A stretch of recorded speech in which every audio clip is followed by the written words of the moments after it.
Hello, I am Dr. Ullas Vaidya. I am the lab director of Dr. Vaidya's laboratory. I started this laboratory in 1979 and I had opportunity to serve the people for nearly 44 years now. Those days, there were no social media, and now the technology has changed, and it gives me opportunity to interact with many people and inform you about various uses of pathology laboratory, various uses of tests, and that's why I'll be talking to you. अंग्रेजी में एक कहावत है कि prevention is better than cure, या तो ऐसे भी कहते हैं कि स्टिच इन टाइम सेव्स 9।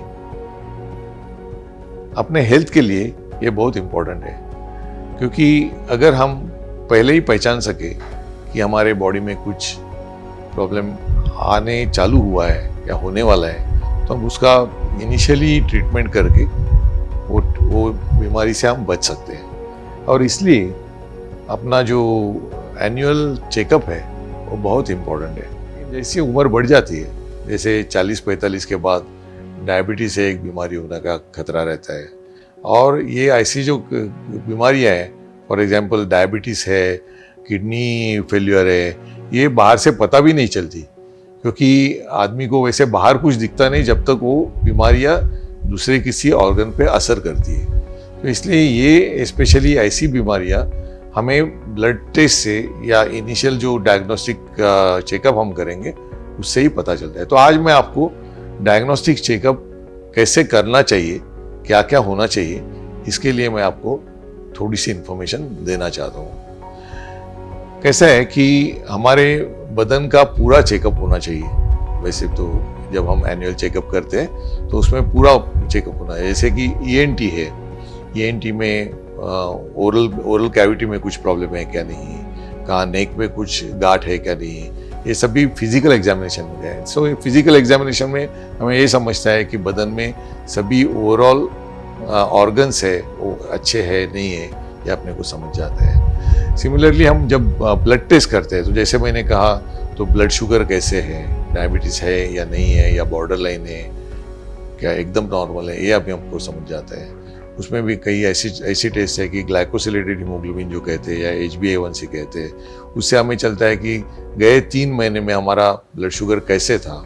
अगर शुगर में कुछ अभी आज नॉर्मल है, लेकिन गए 3 महीने में अगर बीच में बढ़ गया होगा, तो उसके लिए भी हम समझ सकते हैं कि हमारा कुछ तो बॉर्डर लाइन चेंजेस हो रहे हैं, और उसके लिए हमें सतर्क रहना चाहिए, ये समझ जाता है। तो ऐसे बहुत सारे टेस्ट हैं, तो कम से कम कोई टेस्ट करके हमें ये पता चलता है कि हमारी बॉडी अच्छी है, बराबर है, तंदुरुस्त है या नहीं।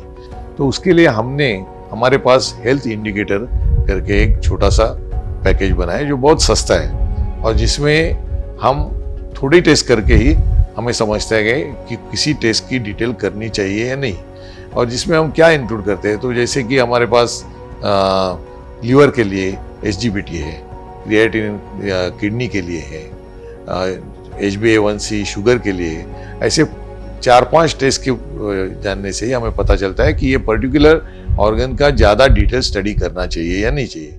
हम ये जैसे कि ब्लड टेस्ट एक्सटेंसिवली भी कर सकते हैं, जिसमें vitamin D, vitamin folic acid, vitamin B12 ये सभी चीज़ हम देख सकते हैं। तो लेकिन हमें अगर एक पूरा ये करने का है, पूरा ब्लड टेस्ट एनुअल चेकअप लेना है, तो हमें ऐसा करना चाहिए कि पहले तो फिजिकल एग्जामिनेशन करनी चाहिए, देन हम एक्सरे चेस्ट करना चाहिए। जो एक्सरे चेस्ट में लंग्स में कुछ बीमारी है कि नहीं वो समझ जाएगा, मीडियास्टाइनम में कुछ बीमारी है तो वो भी उसमें समझ जाएगी। देन एब्डोमेन है, ये भी एक ऐसी कैविटी है जो बाहर से हमें पता नहीं चलता है, इसलिए हम अल्ट्रासाउंड करेंगे तो सभी ऑर्गन्स के बारे में हमें समझ जाएगा। देन अगर उम्र ज़्यादा है तो उसके लिए प्रोस्टेट का सोनोग्राफी करना इम्पोर्टेंट है, प्रोस्टेट के लिए ब्लड टेस्ट भी करना इम्पोर्टेंट है। उसमें समझ जाता है कि प्रोस्टेट का कैंसर होने की पॉसिबिलिटी है क्या नहीं, क्योंकि ये बाहर से नहीं समझेगा। जैसे हमें USG में पैंक्रियास का भी पता चलता है, जो बाहर से नहीं समझता है। नहीं तो ये ऑर्गन्स में कुछ ऐसे कैंसर जैसी बीमारी हो तो लास्ट स्टेज में समझे तो उसमें तो पूरा नुकसान है।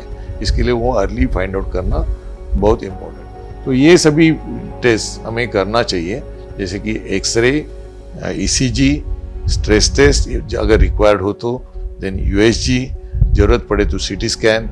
ये चीज़ों से हमें पूरा पता चलता है कि बॉडी में कुछ प्रॉब्लम है क्या नहीं। ये जो अन्न नलिका है, इसमें जो इसोफेगस से चालू होती है और कोलोन तक है, इंटेस्टाइन्स आपको पता है, जो ये पूरी जो अंदर रहती है, उसका हमें शायद इससे पता नहीं चलेगा। तो इसके लिए हमें कोलोनोस्कोपी कोलोन के लिए और गैस्ट्रोस्कोपी स्टमक के लिए एटलीस्ट वंस इन 10 years करना चाहिए, ऐसी अमेरिकन मेडिकल बोर्ड्स की रिकमेंडेशन है।